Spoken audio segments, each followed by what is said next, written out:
You can know something is false and still believe it. Not fully, but somewhere in the back of your mind, the lie stays alive. You hear a rumor. Later, someone proves it wrong. You understand the correction. You may even repeat it to someone else. But then, weeks later, the false idea still feels familiar. Still feels like it might be true. Most people assume this happens because humans are stupid, or because some people just don't care about facts. But that's not quite right. The real answer is much more uncomfortable. Your brain does not treat truth and familiarity as separate things. It often confuses them, and that confusion is one of the easiest ways a lie survives. In 1977, psychologists Lynn Hasher, David Goldstein, and Thomas Topino ran a simple experiment. They showed people statements. Some were true, some were false, some were repeated. Later, people were asked which statements felt true, and the repeated statements felt more believable, even when they were not true. This became known as the illusory truth effect, a strange flaw in human thinking. The more often you hear something, the more fluent it becomes. It moves through your mind more easily, and your brain mistakes that ease for truth. This is why a lie heard once can sound suspicious, but a lie heard 10 times can start to sound familiar, and familiar starts to feel safe. The brain likes things that are easy to process, easy names, easy explanations, easy stories. If something feels smooth, your brain often assumes it is reliable. Not because you checked it, because it stopped feeling difficult. That is the first reason lies survive corrections. A correction can remove the fact, but it cannot always remove the familiarity. The lie has already left a footprint, and once that footprint is there, your brain may keep stepping into it. But familiarity is only the beginning. There is another problem. A lie can explain something. And once a lie explains something, removing it leaves a hole. Imagine hearing that a building burned down because someone left a candle burning. Later, you learn there was no candle. The candle story was false, but your brain still has a problem. Why did the building burn down? The false explanation is gone, but the need for an explanation remains. So your mind may keep using the old story even after it knows the story is wrong. Psychologists call this the continued influence effect. It means misinformation can continue shaping your thinking even after it has been corrected. Not because you consciously reject the correction, but because the false story gave your brain structure. It connected the dots, and the correction only erased one dot. This is why saying that is false is often not enough. If you remove a lie without replacing the explanation, the brain may quietly return to the lie. Because a bad story can feel better than no story. Humans hate gaps. We would rather have an imperfect explanation than a blank space. And lies are often designed to fill blank spaces quickly. Truth is often messier. Truth says, it depends.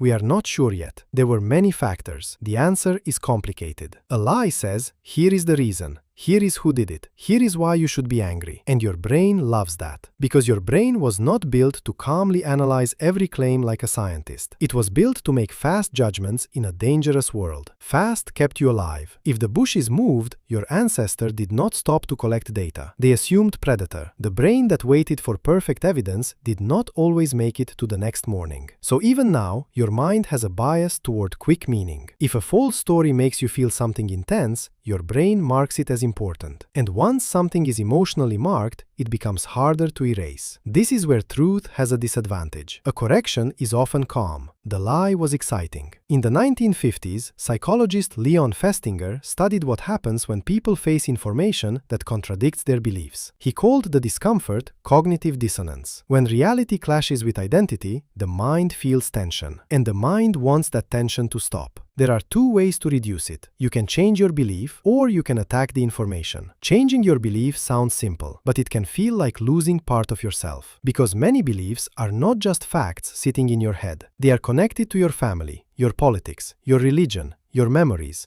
and the people around you. So when a correction arrives, your brain may not treat it like helpful information. It may treat it like a threat, not to your knowledge, but to you. This is why two people can see the same correction and react completely differently. The correction did not fail because it lacked evidence. It failed because accepting it had a cost. And the lie had a benefit. It kept the world understandable. It kept the group safe. It kept the person feeling right. The brain is very good at defending what it already believes. This is called motivated reasoning. Your brain chooses the destination first. Then it builds the road afterward. This is why evidence that supports your belief feels obvious, and evidence that challenges your belief feels suspicious. The same brain that demands perfect proof from the other side will accept a blurry screenshot from its own side. Not because you are evil, because your brain is loyal before it is accurate. And this is exactly why lies spread so well in groups. A lie shared by strangers is information. A lie shared by your group is belonging. Sometimes believing the same lie as your group feels safer than being alone with the truth. And once a lie becomes a group signal, correcting it becomes socially dangerous. You are no longer just changing your mind, you are risking your place. So the brain hesitates. It keeps the lie near enough to protect the connection, even if part of you knows it is false. But here is the strangest part. Corrections can sometimes make the original lie easier to remember, because to correct a lie, you often have to repeat it. And the brain is not built to love homework. So what actually works? Not just saying the lie is wrong, you have to replace it. You have to give the brain a better story, a simple path from confusion to truth. Because the mind does not just need facts, it needs structure. If a lie answered a question, the truth must answer it better. Because people rarely change their minds while being made to feel stupid. Shame makes beliefs defensive. Curiosity makes them flexible. This is why the strongest corrections do not sound like attacks. They sound like a way out. That kind of correction gives the brain a way to update without feeling destroyed. Because deep down, the problem is not that people love lies. The problem is that lies are built for the brain we actually have. So when someone believes a lie, even after knowing the truth, it is not always because the truth failed. Sometimes it became familiar. Sometimes it explained the world. And sometimes the correction removed the lie from their logic, but not from their feeling. That is the uncomfortable part. You do not only believe with your mind, you believe with your memory, your need for the world to make sense. And this is why truth has to do more than be true. It has to become familiar. It has to give people a way to let go of the lie without feeling like they are losing themselves. Because a lie does not die the moment it is corrected. It dies when the brain no longer needs it.